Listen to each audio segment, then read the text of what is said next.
अस्सलाम वालेकुम जी। आप देख रहे हैं हालात। मैं हूं नौशेरवान और मेरे साथ मौजूद हैं सीनियर सहाफ़ी सईद चौधरी साहब। सर सर कल इमरान खान के मुशीर दाखिला शहजाद अकबर साहब लाहौर में थे। तो यार वो तो महफिल शजात भी कल लाहौर में थी। तो सर इसमें क्या बात है, मैं भी शहजाद। नहीं यार, ये ना यही मैं बात कर रहा हूँ ना कि शहजाद अकबर साहब अगर लाहौर में थे, यानी जो भी अहम शख्सियत लाहौर में आ जाए, इसका मतलब हम उस पर तबसरे शुरू कर दें। कोई प्राइवेट मीटिंग्स भी होती हैं यार, प्राइवेट मामला भी होते हैं, कोई जरूरी मैं तो इसलिए पूछ रहा हूँ कि वो किसी सियासी मसले के लिए थे या प्राइवेट। यार अगला सवाल। अच्छा अगला सर, वो बेटा तो अभी पीडीएम का सरबराही इजलास था, हाँ, उसमें कुछ अहम फैसले हुए। कल हम वीडियो नहीं कर सके, तो आज जरा उस पर बात करते हैं। अच्छा, वो कल किधर गायब हो गए थे? सर वो एक बड़ा दिलचस्प वाकया हुआ लाहौर रिंग रोड पे। जी मुझे लग रहा था कि शायद एक और सानिया रिंग रोड, लेकिन नहीं हुआ। बचत होगी, वो आगे जाके बताता हूँ। हाँ, लेकिन लेकिन नहीं बताना था। ओके, डन हो गया। तो ये जो पीडीएम का सरबराही इजलास है, इसमें सुना है पीपल्स पार्टी को बड़ा टफ टाइम देखना पड़ा। यार पीपल्स पार्टी के लिए कोई टफ टाइम थोड़ा देखना पड़ा है। सब अपनी अपनी तजावीज़ लेके गए थे। हाँ पीपल्स पार्टी वाले जो थे वो उनका एक दो पहले मामला चल रहे थे ना, लॉन्ग मार्च और दूसरा इस्तीफे। हाँ जी। ठीक है ना। और फिर तीसरा ये इनकी तजवीज़ आ गई जनाब, एक अदम एतमाद की तहरीक ले आए। अब नवाज शरीफ ने कहा कि इसको महंगाई मार्च का नाम दे दें, जो 26 मार्च को हो रहा है। बिल्कुल। तो उससे पहले भी छोटे मोटे होंगे, हाँ जी। सिर्फ वही नहीं होगा। और ये तो फिर नवाज शरीफ की भी पूरी जो तजावीज़ थी उनको भी नहीं माना गया। हाँ। वो तो ये कह रहे हैं कि किड़ा वेला हो गए, हाँ। फटाफट इस्तीफे दिए, हाँ। एक नवी मुसीबत पाई है हुकूमत में। मौलाना भी यही चाहते हैं। इसका अलामिया में जिक्र है इस्तीफों का नहीं है। और जो उन्होंने कहा कि महंगाई मार्च में, इसलिए कि इसको जो अवामी मसाइल के साथ जोड़ा जाए। सिर्फ लॉन्ग मार्च से ये लगता है कि शायद सिर्फ हुकूमत गिराना चाहते हैं। वो कहते हैं कि हम अवामी मसाइल क्योंकि बढ़ रहे हैं इस हुकूमत में, इसलिए इस हुकूमत को गिराना चाह रहे हैं।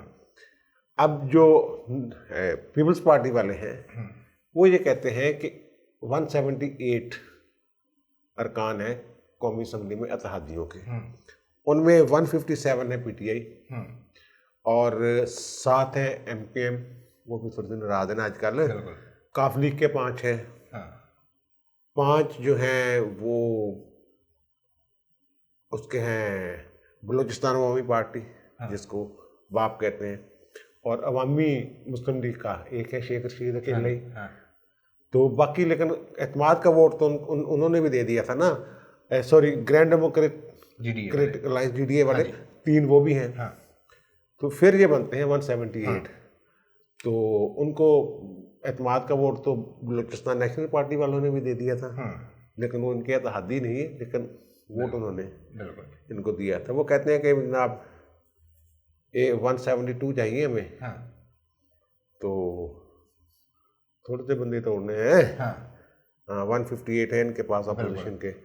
ये या तो आ जाए जीडी वो जो सिर्फ वोट दिया था जिन्होंने, लेकिन इत्तेहादी नहीं है, वो आ जाए, और साथ वो थोड़े से वोट टूट जाए 4-5 उनके। ठीक है ना, एमके में एक टूट जाए तो 178 से वो 7 वोट टूट गए, कितने रह गए हैं इस तरह के। तो ये ना कुछ चीज़ें हैं इन्होंने अनाउंस नहीं की हैं। एक ये नहीं किया कि धरना देना है या सिर्फ मार्च करना है। तो अंदर खाते कोई इनकी ऐसी बात हुई है कि बात धरने पे ख़त्म होने की होगी। अच्छा, धरना होगा और जब ये वहाँ पहुँच जाएंगे, जो मेरे सोच से बता रहे हैं, तो दिल्ली हो सकती है सियासी मामलात में। कोई कहीं से दूर से कोई आ जाए तो ये उस दिन बेअजाम हड़ताल भी करेंगे। पूरा पाकिस्तान चौक करने की कोशिश करेंगे, मुसीबत डालेंगे बड़ी।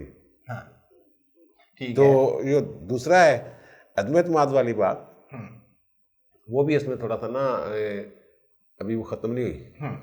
ये नहीं कहा उनको कि शटअप का अल्लाह माफ़ करे नहीं मिली। ये कहा कि ठीक है भाई जी, तो उससे अपनी तैयारियां तो लगे रहो। वैसे तो 2-3 दफ़ा तो धोखा खा ही चुके हो। ठीक है ना, बलोचिस्तान, फिर सैनेट, फिर वो गिलगित बल्तिस्तान, हर पासे हो, तो एक ट्राई और कर लो। ठीक है ना। ये वो आप फिक्र ना करें। लेकिन सर ये एक खबरों में तो ये तासुर पक्का है कि पीपल्स पार्टी को सब ने टफ टाइम दिया। मतलब यार वो टफ टाइम तो फिर उसको भी दिया ना इमरान, आपके नवाज शरीफ को भी। नवाज शरीफ कह रहा था इस्तीफे दो, उन्होंने फिर नहीं नहीं देते। सर, देखें नवाज शरीफ के नुमाइंदा मरीम नवाज ने आज भी मौलाना से मुलाकात की है, 2 दिन पहले भी मुलाकात की। पीपल्स पार्टी को शामिल नहीं कर रहे वो बीच में, वो बाला बाला ही कुछ प्लानिंग कर रहे हैं यार। वो सारे वो उधर भी बाला बाले कर रहे होते हैं नवाज शरीफ, और नवाज शरीफ सबसे बड़ी जमात है यार कौमी असम्बली में, वो अपोजिशन की, तो उसके साथ ही करनी है ना। बाला बाला के उधर भी कर रहे हैं। फिर नवाज शरीफ की गल मनी उन्होंने सिर्फ इतना बता दो, छोड़ एवं बिला वजह यार बात। नवाज शरीफ की गल नहीं मनी कि फौरी इस्तीफे दो, मैं कहना कि इस्तीफे दे दो, उन्होंने गल भी नहीं पूरी मनी। और मैंने बताया है कि अंदर खाते ये बात तय है कि एक तो धरने की, दूसरी ये कहा कि भाई जी तुम ट्राई करते रहो अपनी बंदे तोड़न दी, जो नंबर पूरे हो जाएंगे तो कर लेंगे। अच्छा, ये नहीं कहा कि तू भाई रोक दे सिस्टम इस काम को, ये मैंने कब कहा। ना ही उसको कहा कि इस्तीफे नहीं देने, वो भी कहते हैं मुनासिब वक्त पे दे देंगे। ये 2 चीजें हैं जो उन्होंने पेंडिंग की हैं आगे के लिए। अच्छा चलिए, इंतजार करते हैं आगे क्या वक्त का। दूसरा सर, लंदन में वो जो डेली मेल का केस था शहबाज शरीफ ने किया हुआ था उनके खिलाफ हत्याकेज़र का, उसके इब्तदाई फैसले में शहबाज शरीफ के हक में कोई बात आ गई है? नहीं यार, वो ये होता है जब समझने की थोड़ी ज़रूरत है कानूनी मामला। जब पाकिस्तान में भी कोई दावा या रिट दरखास्त दायर की जाती है, उसको अदालत पहले देखती है इस मामले को कि क्या ये, एक तो ये देखती है क्या मेरी ज्यूरिसडिक्शन है, क्या मेरा इख्तियार है कि मैं इस मामले को सुनूं, और दूसरा देखती है कि जो नुक्ता सवाल उठाया गया है, जो इशू उठाया है, क्या वो इस काबिल है कि उसका कानूनी जायज़ा लिया जाए और फैसला किया जाए। अब इन्होंने कहा है कि जो डेली मेल की रिपोर्ट थी वो ये थी कि जनाब इन्होंने जो बरतानिया ने इनको किए थे, मदद की थी ज़लज़ला ज़दगान के लिए, जो फंड्स वगैरह दिए थे, ठीक है ना, तो उसमें इन्होंने उसको इस्तेमाल किया है मनी लॉन्ड्रिंग के लिए। और इनके दामाद हैं अली इमरान, उन पे ये इल्ज़ाम, उन पे भी इल्ज़ाम था कि जनाब इन्होंने उसमें कुछ पैसे निकाले और फिर वो उनको दूसरी वाया से, यानी ब्लैक वही वो मनी लॉन्ड्रिंग, हाँ, वाइट मनी करने के चक्करों में। तो उस अदालत ने, जो हाई कोर्ट के जज हैं बरतानिया में, उन्होंने, जैसे हमारे तनकीहात कायम नहीं होते, इशू फ्रेम होते हैं और बाकायदा दरख्वास्त समाअत के लिए मंजूर होती है। यानी बाकायदा दरख्वास्त समाअत के लिए मंजूर होने का मतलब है कि ये फैसला तलब मामला है। उसने ये डिक्लेयर किया है कि जो मजमून है डेली मेल्स की,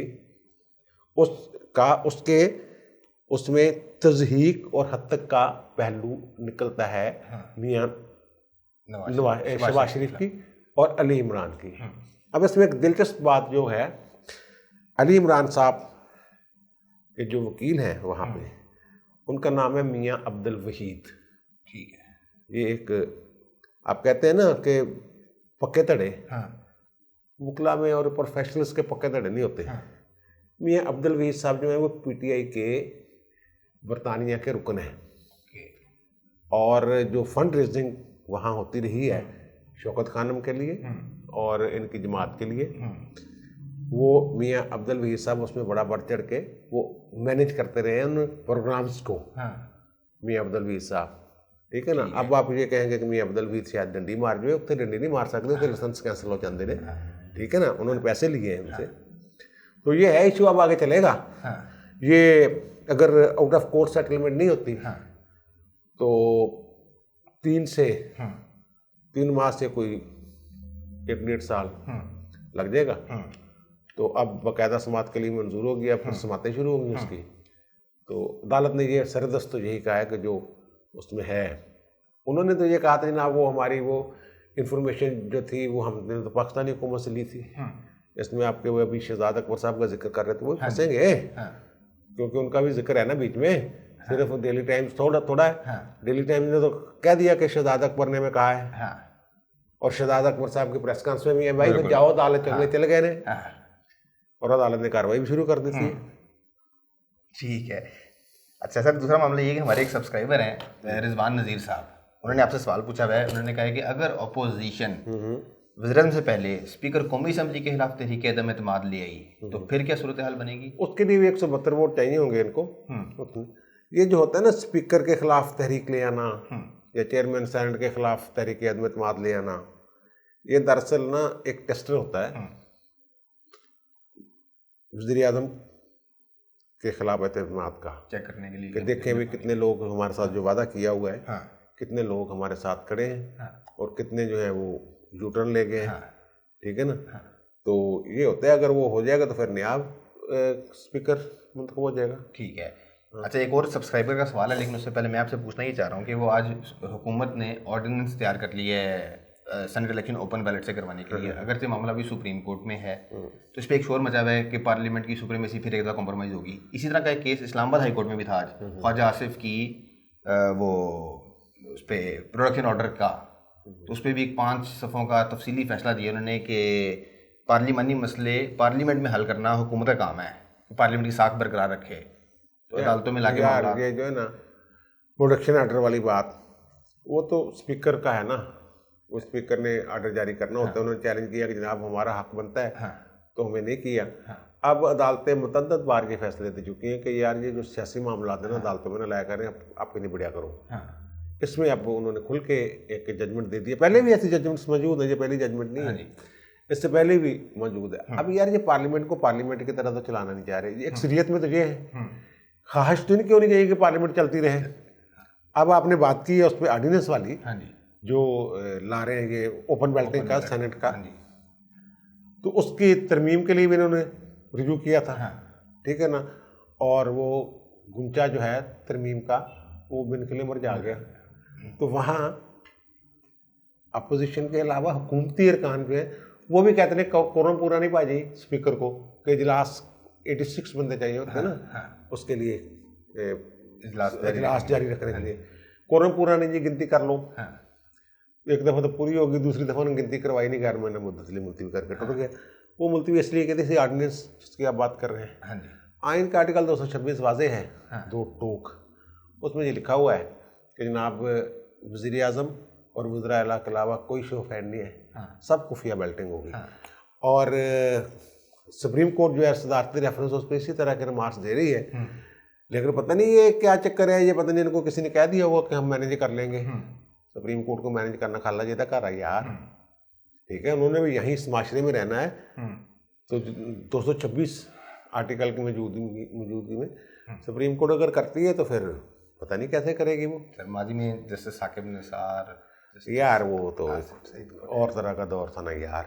अच्छा, अब तो बेहतर मैंने ये कब कहा है? नहीं, मैंने यार सिर्फ ये कहा कि मैनेज करना, ठीक है, किसी ने कह दिया होगा हम मैनेज कर लेंगे, ठीक है, और मैं कहता हूँ मैनेज करना मुश्किल है, ठीक है, ओके, ठीक है, मुश्किल एक अब हालात और तरह चल रहे हैं, ठीक है, शोर शराबा हो जाता है और वो हो जाता है। ठीक है सर, एक और सब्सक्राइबर ने प्लेइंग गेम से नाम है उनका, उन्होंने पूछा है कि क्या किसी सेनेटर को वक्त से पहले हटाया जा सकता है? नहीं, मेंबर नहीं, जो भी सेनेट का कानून है, आर्टिकल आइन का जो मुतल्लिका आर्टिकल 59 वगैरह उससे आगे, वो ये होता है 6 साल के लिए एक मुंतखब होता है सेनेटर, जो पहली और निसफ जो है उनमें से वो हर 3 साल के बाद रिटायर होते जाएंगे। जब पहला सेनेट बना होगा ना तश्कील पाता है, जब ये मुस्तकिल अदारा है, ख़त्म नहीं होता, ये तहलील नहीं होता, जब पहला सेनेटर जो सेनेट बना होगा उसमें 50% जो है ना वो पर्ची डालते हैं कुरानदाजी, वो 50% चले गए 3 साल बाद,